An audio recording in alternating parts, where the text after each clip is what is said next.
नमस्कार दोस्तों, मैं आर्टिस्ट आनंद एक बार फिर से आपके सामने ऑब्जेक्टिव क्वेश्चन की एक सीरीज़ लेके आया हूँ। ये इसका पार्ट 2 है। इस सीरीज़ में हम कुछ क्वेश्चंस कुछ लेके आएंगे। 51 से लेके 100 क्वेश्चन का ये एक सेट तैयार किया है मैंने। इसमें आपको ज़्यादातर क्वेश्चन जो मिलेंगे आपको DNAR से मिलेंगे और दूसरा कुछ CG अपॉइंटमेंट के क्वेश्चंस हैं। तो इसमें करीब करीब 50 क्वेश्चन का मैंने एक कंपाइल किया है। तो एक चीज़ और मैं बताना चाहूँगा दोस्तों कि ये जो क्वेश्चंस है मैं भी मतलब किसी तरह से पढ़ के और उसको उसका आंसर करके और फिर इसको अपलोड करता हूँ। तो हो सकता है कि मेरा को भी कोई चीज़ समझने में कुछ हो सकता है कि गलत इंटरप्रेट हो जाए या कुछ एक आध क्वेश्चन में कुछ गलती भी हो सकती है मुझसे। तो आप लोग जब स्टडी करते हैं और अगर आपको कोई इसमें गलती नज़र आती है तो प्लीज़ कमेंट करके ज़रूर बताना कि सर ये क्वेश्चन मतलब गलत हो गया है या जो भी, ताकि मुझे भी वो चीज़ समझ में आ जाए। क्योंकि अगर मान लो मैंने उस चीज़ को ध्यान नहीं दिया और मैंने कोई चीज़ अगर इसमें गलत आंसर में बता दी गई तो वो किसी के लिए नुकसानदायक हो सकता है। तो प्लीज़ बताइए और मैं उसको फिर या तो उसको फिर मैं उस वीडियो में चेंज करने की कोशिश करता हूँ या फिर उसके लिए एक नोटिफिकेशन डाल देता हूँ। तो चलिए स्टार्ट करते हैं इस वीडियो को। ये DNAR का पहला क्वेश्चन दिया हुआ है कि इसमें the following are not in penalty under the DNAR rules. DNAR rules में पेनल्टीज दी गई है, ठीक है। तो पेनल्टीज में से ये कौन सी एक पेनल्टी नहीं है, मतलब उसमें 11 पेनल्टीज है, 5 माइनर और 6 माइनर और 5 मेजर पेनल्टीज, उसमें से कौन सी नहीं है। तो इसमें से दोस्तों सेंसर जब आपको किया जाता है तो सेंसर का मतलब होता है कि आपके कार्य की निंदा की गई है लेकिन वो एज ए पनिशमेंट ही उसको ट्रीट किया जाता है। वार्निंग, आपको चेतावनी दे दी जाएगी कि आगे आपको ये काम नहीं करना है। और तो ये जो है इसको एज ए पेनल्टी नहीं माना गया है। जो लिस्ट है ना पेनल्टीज की उसमें इसका नाम वार्निंग का, रिटर्न वार्निंग, ओरल वार्निंग, ऐसा कुछ भी लिखा हुआ नहीं है। मतलब warning is not a penalty, सिर्फ ये आपको वार्न करके छोड़ दिया जाता है। स्टॉपेज ऑफ पासेज तो क्लियरली है, तो पेनल्टी है। रिकवरी ऑफ पे ये भी पेनल्टी है। तो इसमें आंसर ये हो जाएगा कि कौन सी पेनल्टी नहीं है, तो warning is not a penalty. दूसरा आ जाएगा which penalty is not recorded in the service sheet. अब देखिए इसमें जो है यहाँ पर वर्ड दिया है पेनल्टी, जबकि ये वार्निंग तो पेनल्टी है ही नहीं। तो इसको अगर ये इस वर्ड को हटा दिया जाए यहाँ से, तो मतलब इसमें से कौन सा है जो कि आपके सर्विस रिकॉर्ड में सर्विस बुक में रिकॉर्ड नहीं रहती है। तो वार्निंग जो होता है उसको रिकॉर्ड नहीं, बाकी ये सारी चीज़ें तो आपके सर्विस बुक में रिकॉर्ड रहेगी ही, उनका मतलब इफेक्ट भी पड़ेगा आपके रिकॉर्ड पे। तो इसमें वार्निंग ही है जिसको कि नहीं मतलब रिकॉर्ड किया भी जाएगा लेकिन उसका आपका मतलब आपके इस पे सर्विस पे या आपके परफॉर्मेंस पे कोई इफेक्ट पड़ना नहीं है। बाकी सेंसर हुआ, स्टॉपेज, पास, इंक्रीमेंट, ये सारी चीज़ों का तो आपके सर्विस में बल्कि आपकी लाइफ पे भी इफेक्ट पड़ेगा, सर्विस पे भी। What is the permissible limit for preferring a revision petition to the revising authority. मतलब जब आप अपने पनिशमेंट के लिए रिव्यू अथॉरिटी को रिव्यू के लिए अपील करते हैं तो उस कंडीशन में रिवीजन पिटिशन के लिए आपके पास कितने दिन का समय होता है। तो इसके लिए आपके लिए 45 डेज का टाइम होता है। इस पीरियड में आप उसको अपील कर सकते हैं। इसमें से 45 इसके रिव्यूइंग के लिए और 90 डेज का पीरियड जो होता है वो होता है अपना सस्पेंशन पीरियड को रिव्यू करने का। तो ये होता है रिवीजन पिटिशन के लिए 45 डेज, और रिवीजन सस्पेंशन को रिव्यू करने की जो कमेटी डिसाइड करती है वो 90 डेज होता है। इन दोनों में कंफ्यूज मत होइए कभी। 55 नंबर देख लेते हैं। Which circumstances ex parte inquiry can be held. Ex parte inquiry का मतलब होता है दोस्तों एक तरफा डिसीजन। एक तरफा डिसीजन कब दिया जाएगा, जब सामने वाला पार्टी आपके इंक्वायरी में अपेयर होता ही नहीं है, तो उस कंडीशन में एक्स पार्टी डिसीजन दे दिया जाएगा। तो इसमें ए नंबर यही बोल रहा है कि charge official does not appear before IO more than 2 occasion. 2 बार से ज़्यादा ओकेशन में अगर वो अपेयर नहीं होता है, मतलब 3 बार नहीं अगर आता है, तो उसको ex parte decision can be declare. और during the pendency of penalty of stoppage of pass in PTO whether promotion of a railway staff will be affected। उसको कौन सी पेनल्टी दी गई, stoppage of pass in PTO। पास और PTO का stoppage अगर किया गया, रोके गए हैं, तो उस कंडीशन में उसका प्रमोशन इफेक्ट करेगा या नहीं करेगा। तो उसका प्रमोशन को इफेक्ट नहीं होगा, उसमें promotion will not be affected. Promotion पे कोई इफेक्ट नहीं होगा, प्रमोशन बराबर उसको मिलेगा। What is the correct rule under RS railway service rule DNAR for common proceeding? तो कॉमन प्रोसीडिंग के लिए रूल नंबर होता है 13, जिसमें कॉमन प्रोसीडिंग चलाई जाती है जब ज़्यादा लोग इन्वॉल्व होते हैं उसमें किसी केस में, तो कॉमन प्रोसीडिंग चलाई जाती है, उसके लिए रूल नंबर 13 में दिया। अब देख लेते हैं विच रूल, ये रूल्स के बारे में अगर दोस्तों अगर आपको सारे रूल्स के बारे में जानकारी चाहिए तो उसका एक अलग मेरा वीडियो है जिसमें मैंने सिर्फ सारे रूल्स को डिटेल में अच्छे से डिस्कस किया है। उस वीडियो में आप अगर मेरे चैनल पर जाएंगे और वीडियोस की लिस्ट देखेंगे तो उसमें आपको DNAR का डिस्क्रिप्शन क्वेश्चन मिल जाएंगे, जिसमें सारे 25 रूल्स को, बल्कि 31 जो रूल्स सभी को मैंने उसमें अच्छे से डिस्क्राइब किया है, कोशिश की है।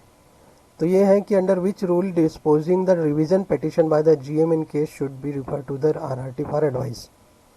किस रूल के कारण जो है GM सर को रिवीजन जो पिटिशन जो आती है उसको रेफर करना होता है RRT को फॉर एडवाइस के लिए। उससे RRT से एडवाइस, रेलवे रेट ट्रिब्यूनल से एडवाइस लेने के लिए उसको रेफर किया जाता है। तो ये रूल नंबर 24 के जो है सपोर्ट लेके उसको, मतलब अंडर रूल नंबर 24 उसको किया जाता है RRT को फॉर एडवाइस के लिए।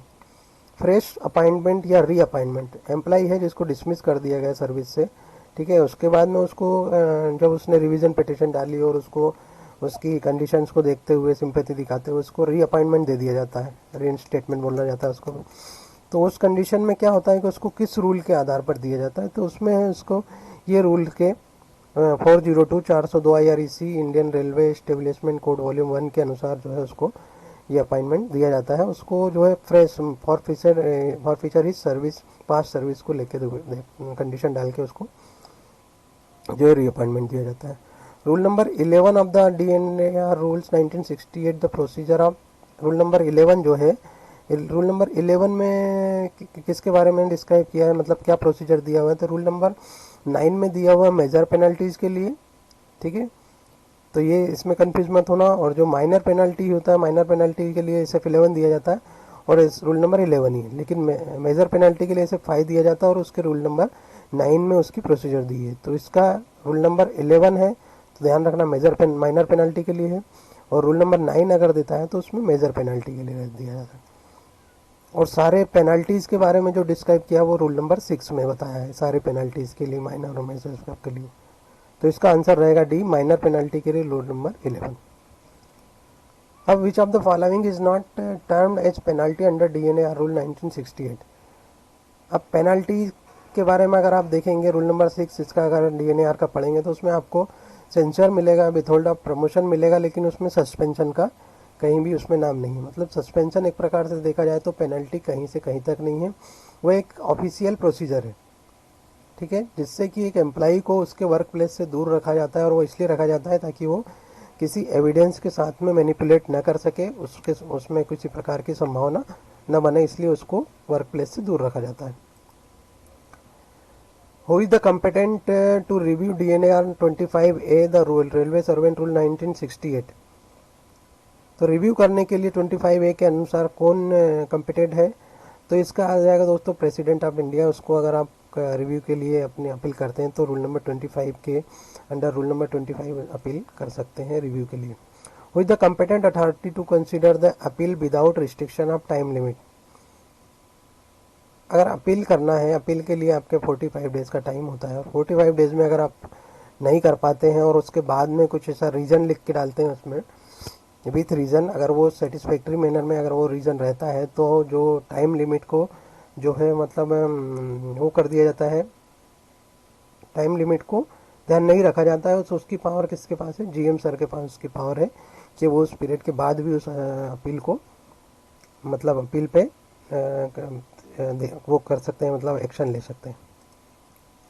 विच authority to cut in pensionary benefit. Pensionary benefit को कट करने का पावर किसको होता है, तो पेंशनरी बेनिफिट को पावर कट करने का सिर्फ और सिर्फ जो है प्रेसिडेंट ऑफ इंडिया को ही पावर होता है, जिसका एक रूल नंबर 9 में पेंशन रूल्स 1993 का जो है मैनुअल, उसमें प्रेसिडेंट ऑफ इंडिया है। इसमें पेंशन रूल्स के बारे में भी मैंने एक सीरीज बनाई है जिसमें मैंने पेंशन रूल 1993 के सारे रूल्स को, रूल नंबर 1 से लेकर रूल नंबर 108 तक, जिसमें से मेरे करीब 1 से लेकर 65 तक का तो मैं बना चुका हूँ, उसके बाद का जो वीडियो मुझे अभी चालू है, बन रहे हैं मेरे, तो उसमें मैंने इन सभी रूल्स के बारे में बताया। तो रूल नंबर 9 में दिया है कि प्रेसिडेंट ऑफ इंडिया को पावर है पेंशनरी कट करने के लिए, पेंशनरी बेनिफिट कट करने के लिए।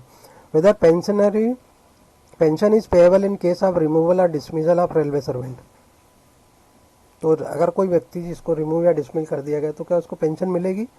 तो जी नहीं, उसको पेंशन बिल्कुल भी नहीं है। जो उसको जो चीज़ मिलेगी, जो अनाउंस मिला जाएगा, दिया जाएगा एज ए कंपेंसेशन, मतलब उसको सिंपैथी के तौर पे, तो उसको बोला जाता है कंपेशनेट अलाउंस। अगर ये लिखा आता है कि पेंशन इज पेएबल, मिलता है उसको, अमाउंट मिलता है, लेकिन उसको बोला जाता है कंपेशनेट अलाउंस, उसको पेंशन नहीं बोला जाता है।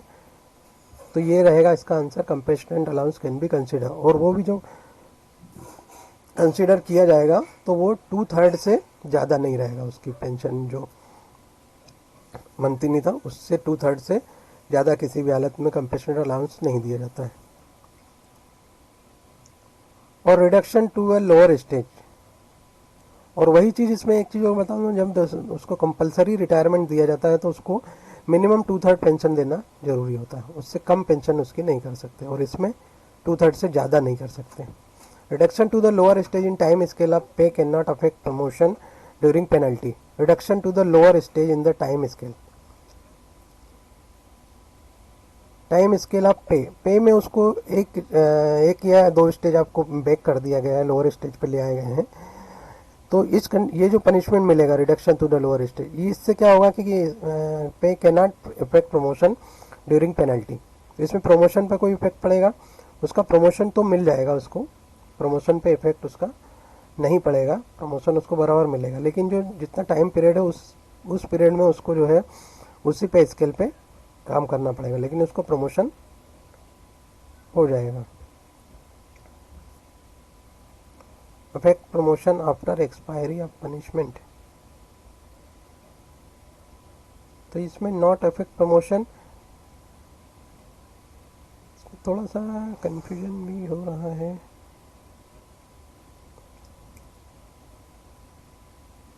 अफेक्ट प्रमोशन को इफेक्ट नहीं हुआ, not effect promotion. What is rule number 14 second of the RS DNR rule 1968 का सेकंड 14 का 2 जो है, इसमें क्या है ये रूल? तो ये रूल काफ़ी इंपॉर्टेंट है, जो DNAR का जानते हैं उनको ये रूल की जानकारी होना चाहिए। इस रूल का ये मीनिंग है कि अगर किसी एम्प्लॉय ने कुछ ऐसा काम किया जो prejudice to the interest of the national, अगर उसको राष्ट्रीय हित में कुछ नुकसान करता है, तो उस कंडीशन में उसको रिमूवल और डिसमिसल कर दिया जाता है विदाउट इंक्वायरी। अगर उस केस की इंक्वायरी प्रैक्टिकेबल नहीं है तो उसको बिना इंक्वायरी के उसको डिसमिस या रिमूवल किया जा सकता है। तो ये बहुत ही इम्पोर्टेंट रूल है 14 का second. Which one of the penalty can not be impose on retired railway servant, retired railway servant पे कौन सी पेनल्टी नहीं लगाई जा सकती है? Cut in retirement complimentary passes. A suspended railway employee issue a major penalty charge sheet but finally impose a minor penalty. अगर उसको चार्ज शीट इशू कर दी गई थी, है ना, इशूड अ मेजर पेनल्टी, उसको मेजर पेनल्टी की चार्ज शीट इशू कर दी है, लेकिन फाइनली उसको मेजर को चेंज कर दिया और माइनर पेनल्टी मिल गया है, तो इसमें ट्रीटमेंट ऑफ सस्पेंड, और उस बीच में अगर उसको सस्पेंशन में रखा गया तो उस पीरियड को क्या माना जाएगा? उस पीरियड को ड्यूटी माना जाएगा।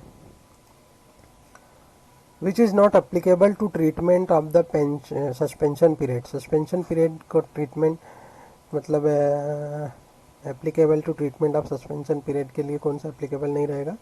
तो उसको डाइज नॉन नहीं माना जाएगा, ड्यूटी सस्पेंशन रखा जाएगा या फिर लीव ड्यू, डाइज नॉन नहीं माना जाएगा। After retirement a charge sheet can be issued only by the, retirement होने के बाद में चार्जशीट कौन दे सकता है? तो रिटायरमेंट होने के बाद चार्जशीट सिर्फ प्रेसिडेंट ऑफ इंडिया ही दे सकते हैं। Which penalty does not affect of promotion, कौन सा प्रमोशन इफेक्ट नहीं कर रहा? स्टॉपेज ऑन पास PTO, ये उसको प्रमोशन को इफेक्ट नहीं करेगा। रिडक्शन इन पोस्ट, अगर पोस्ट में से रिडक्शन ही कर दिया तो वो इफेक्ट करेगा, डिसमिसल कर दिया तो फिर सवाल ही नहीं होता। नेक्स्ट आ जाए, inquiry is not necessary when an employee अगर कोई एम्प्लाई अगर पाया जाता है क्रिमिनल चार्जेस में कन्विक्टेड होता है, कन्विक्शन मिलता है अगर उसे, तो उसे जो है इंक्वायरी के लिए उसकी ज़रूरत नहीं होती है। इसका कि रूल नंबर 14 का 1 में दिया गया है। Minimum period of withholding of increment, अगर किसी एम्प्लाई का इंक्रीमेंट विथहोल्ड किया है तो उसका मिनिमम पीरियड कितना होना चाहिए, तो 2 महीने का पीरियड कम से कम उसका इंक्रीमेंट विथहोल्ड होना चाहिए। रिटायर्ड रेलवे एम्प्लाई में be granted pension for before finalize of D&AR cases. D&AR cases को फाइनलाइज करने के मतलब अगर किसी एम्प्लाई के ऊपर चल रहा है और अगर उस बीच वो रिटायर हो जाता है तो उस कंडीशन में उसे जो पेंशन दी जाएगी न फुल दी जाएगी ना हाफ दी जाएगी, मतलब टोटली उसको जो पेंशन नहीं दी जाएगी उसको प्रोविजनल पेंशन दिया जाएगा, अस्थायी पेंशन दी जाएगी उसे। नेक्स्ट है कि reappointment under rule number 42 IREC volume 1 के अनुसार जो रेलवे सर्वेंट में भी given full benefit of past service, उसको पास्ट सर्विस का फुल बेनिफिट दिया जा सकता है नहीं, उसको फॉरफीचर ऑफ पास्ट सर्विस को उसको फॉरफीचर का मतलब इसका मतलब होता है कि उसकी पास्ट सर्विस जो थी उसको जब्त कर ली जाती है, उसको भुला दी जाती है, उसको ख़त्म कर दी जाती है। तो आ जाएगा forfeiture of past service. Imposition of enhance penalty punishment by the competent authority with in, अगर किसी एम्प्लाई की पनिशमेंट को इनहेंस करना है, बढ़ाना है अगर उसकी पेनल्टी को, तो उसको 6 महीने के भीतर उसको बढ़ाना होता है।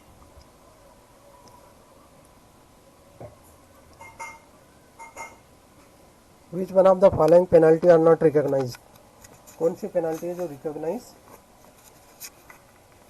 नहीं की जाती है, तो जो है penalty are recognize, following penalty are recognize, कौन सी वार्निंग पेनल्टी नहीं है, काउंसलिंग भी नहीं है, गवर्नमेंट डिस्प्लेजर भी नहीं है, सिर्फ इसको सेंसर जो है ये है, ये पेनल्टी है। इसमें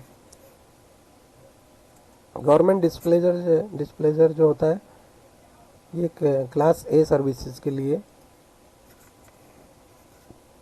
होता है। व्हाट इज़ वैकेंसी बैंक, अब यहाँ से कुछ क्वेश्चन चेंज हुए। वैकेंसी बैंक क्या होता है, तो वैकेंसी बैंक होता है कि money value for surrendering of post surrender करने पे जो मनी वैल्यू उसका मिलता है उसको उसका जहाँ पर क्रेडिट किया जाता है उसे बोला जाता है vacancy bank. Delegation of power of creation of non gazetted divisional control post जो नॉन गजेटेड पोस्ट होती है उनके लिए पावर किसको होता है, तो उसके लिए जो डिवीज़न के हेड रहते हैं DRM सर, उनको उसका पावर होता है। और वही delegation of power creation of non gazetted headquarter control या वर्कशॉप कंट्रोल पोस्ट जो रहती है उनके लिए GM सर को उसका पावर होता है। तो आंसर रहेगा इसका GM sir.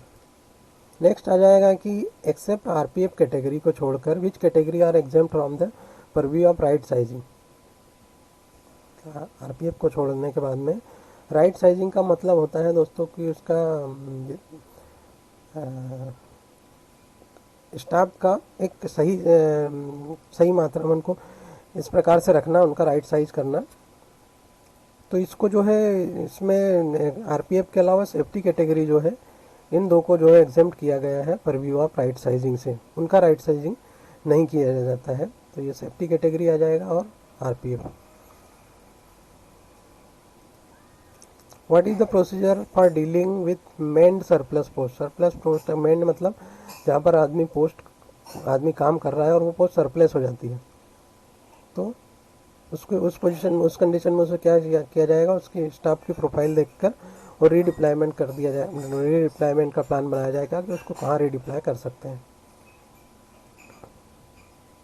But procedure is to be adopted for redeployment of surplus staff retiring shortly, staff जो शॉर्टली रिटायर होने वाला है, तो उस कंडीशन में क्या किया जाता है कि उसको एट द सेम स्टेशन पे एनी डिपार्टमेंट में उसको पोस्ट कर रीडिप्लॉय कर दिया जाता है। कोशिश ये की जाती है कि उसका स्टेशन चेंज ना हो।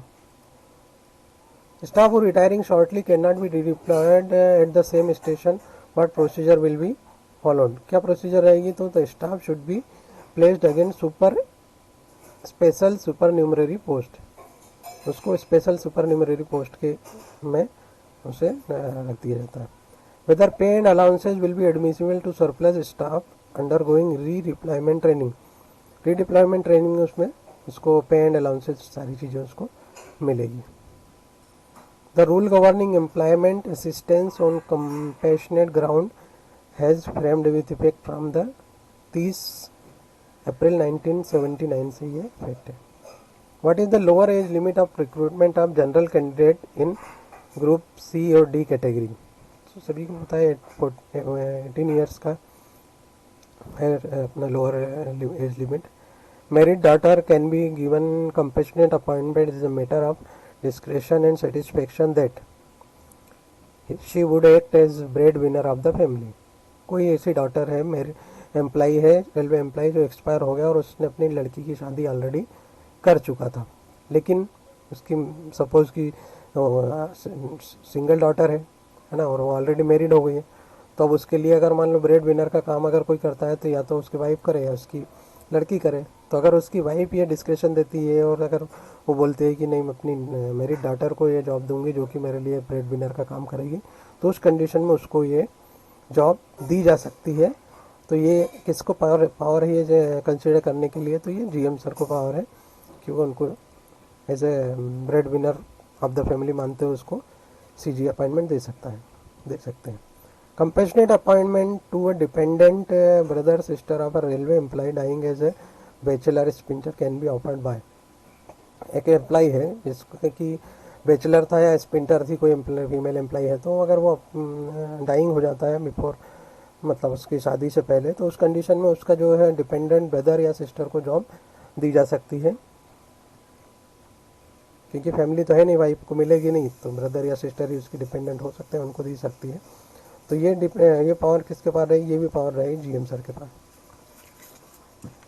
वार्ड और widow of missing railway servant employee can get compassionate appoint with the permission of GM sir की परमिशन से उनको दिया जा सकता है। Which one of the following would not come within the category of person eligible for compassionate appointment?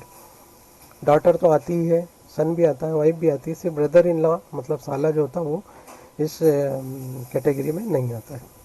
In case of group D post power to make compassionate appointment is vested to. Group D की post में appointment करने के लिए, CG appointment देने के लिए power किसके पास है? तो ये रहेगा DRM sir.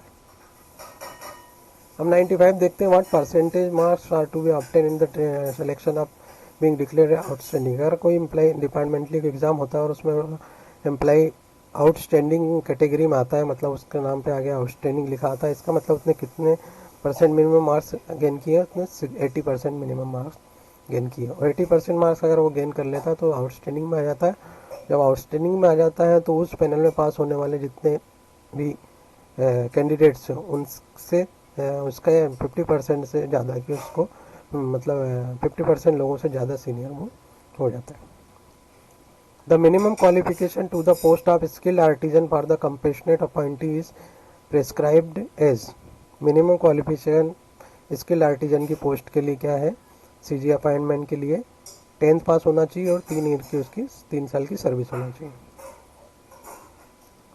The second wife और her child consider for CG appointment on the following stipulation. कौन सी कंडीशन के साथ में?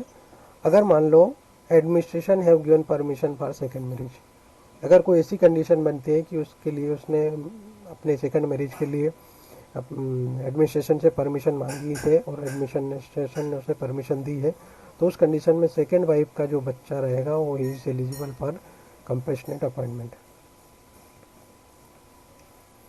अब देखते हैं 97 नंबर में the second wife and child consider compassionate appointment stipulation. 98 में who is the competent authority to monitor to set right the difficulties delay providing appointment on compassionate ground as divisional level.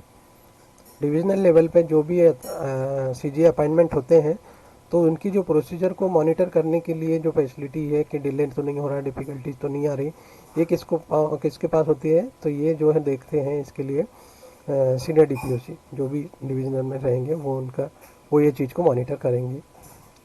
The admission in railway school में अगर admission होता है तो restricted to, क्या condition होती है उसमें कि ये तो वो होता है कि रेलवे एम्प्लॉय के लिए ओनली। दूसरा होता है कि अगर मान लो रेलवे एम्प्लॉय के जितने बच्चे आ रहे हैं उससे ज़्यादा की सीट अगर उस क्लास में वैकेंट रहती है 50 की और उसमें 30 ही रेलवे एम्प्लॉय है तो 20 पोस्ट को आउटसाइडर से उसे फिल किया जा सकता है। ठीक है, तो ये दो ए और सी जो है इसका सही आंसर रहेगा। तो ये था दोस्तों 100 नंबर का क्वेश्चन, और इस तरह 51 से लेकर 150 क्वेश्चन को मैंने इस वीडियो में कवर किया है। कुछ क्वेश्चंस जो थे जिनका कि आंसर मुझे भी ज़्यादा क्लियरली नहीं मिल पाया, यहाँ पर कुछ डाउट है, तो अगर आपको पता चलता है तो ज़रूर बताइए। तो मिलते हैं नेक्स्ट वीडियो में। तो फिर से मैं यही कहूँगा दोस्तों, पढ़ते रहिए और इसी तरह एक दूसरे से डिस्कस करते करते अगर आप कुछ क्वेश्चन बनाते हैं तो वो एक प्रकार से आपकी मेमोरी में फीड हो जाता है। तो मिलते हैं नेक्स्ट वीडियो में, and thanks for watching, see you in next video. अगले वीडियो में कुछ और क्वेश्चंस लेके मैं फिर से अवेलेबल रहूँगा। तब तक के लिए good bye and thanks, God bless you all.